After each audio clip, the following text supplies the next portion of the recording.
And we are so excited to speak to this next guest because if you have a teen like me, you know that sometimes, maybe daily, it's hard to keep your cool. Yes, Kara, this next guest is for you. Joining us now is Shantelle Bisson. She's a parenting expert, and she's out with a new book, Parenting Your Teen Without Losing Your Cool. We love the title of the book. Help us.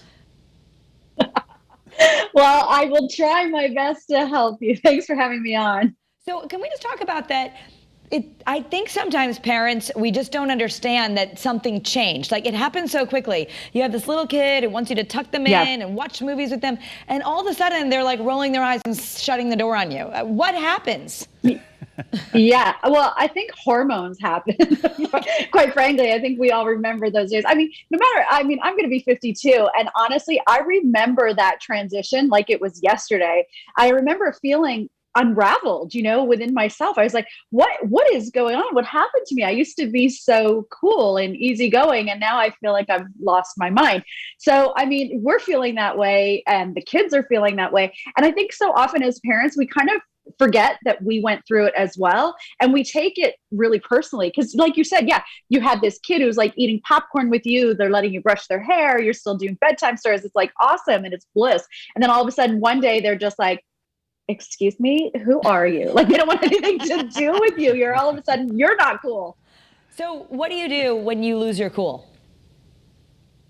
Well, I'm totally an A-type personality, and I lost my cool a lot. I got to say that I was really lucky. My husband and my partner in parenting was very, very cool. So the book really is a play on words of like, you're going to lose your cool. It's without a doubt that you're going to mess up. So what do you do to regain that and to help, repair the relationship with your kid when you go off the rails as a parent? So, for me, I always had to remember that there's no harm in saying you're sorry and admitting that you blew it and that you were wrong. And especially when you're dealing with teens, right? That really goes a long, long way because they really start to get annoyed, and hypocrisy is a big thing for them. Even if they're being hypocritical, they really are able to point it out at other people. Right. So you've got to really, really keep that in mind, that they're like, it's okay for me to not, mean what I say or do what I say I'm going to do, but not okay for you, mom and dad. So it's really, really important that as the parent that you remember, don't take it personally. This is more about them than it is about you. And it goes a long, long way, especially when dealing with a teen, to just say, you're sorry. How can I reframe that? How can we go back to zero and start again? And how can we broach that subject from a clean, fresh slate? All right. So tell us about the movement, #without losing your cool.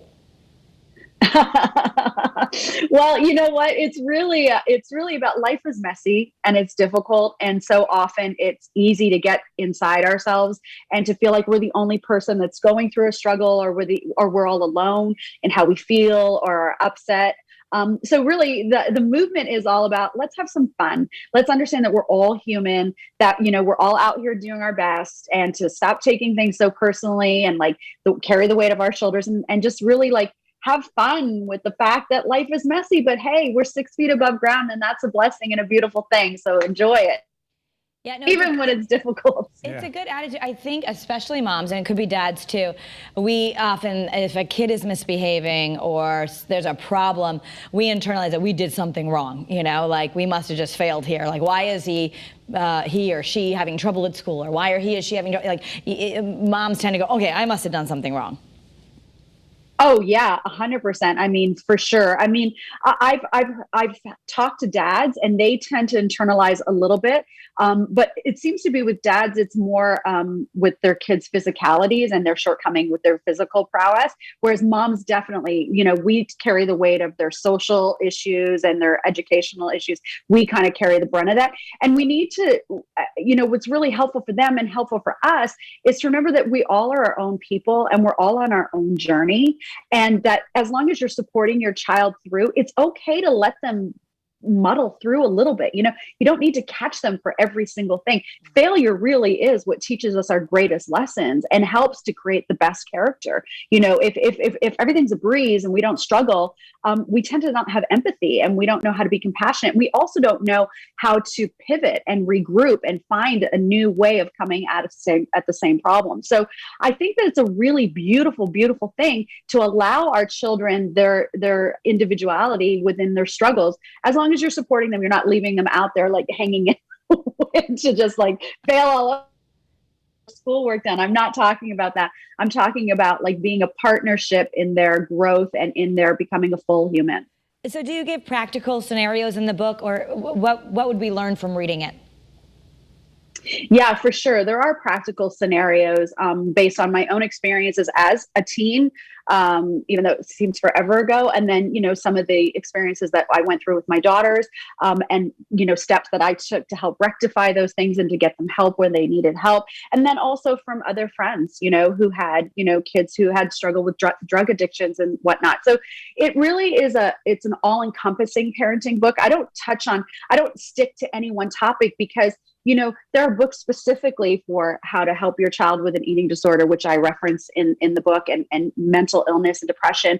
But my book is to help point out sort of what you might see in a child that could alert you to the fact that they're struggling with an eating disorder or self-harm, or maybe they're getting, involved in drugs, or, they're in a toxic relationship, whether it be an intimate relationship or a friendship. So it's all about looking for the signs and then where to go from that point when you recognize that there's a more serious issue than just being a teen. Okay, thank you so much. The book again is called Parenting Your Teen Without Losing Your Cool.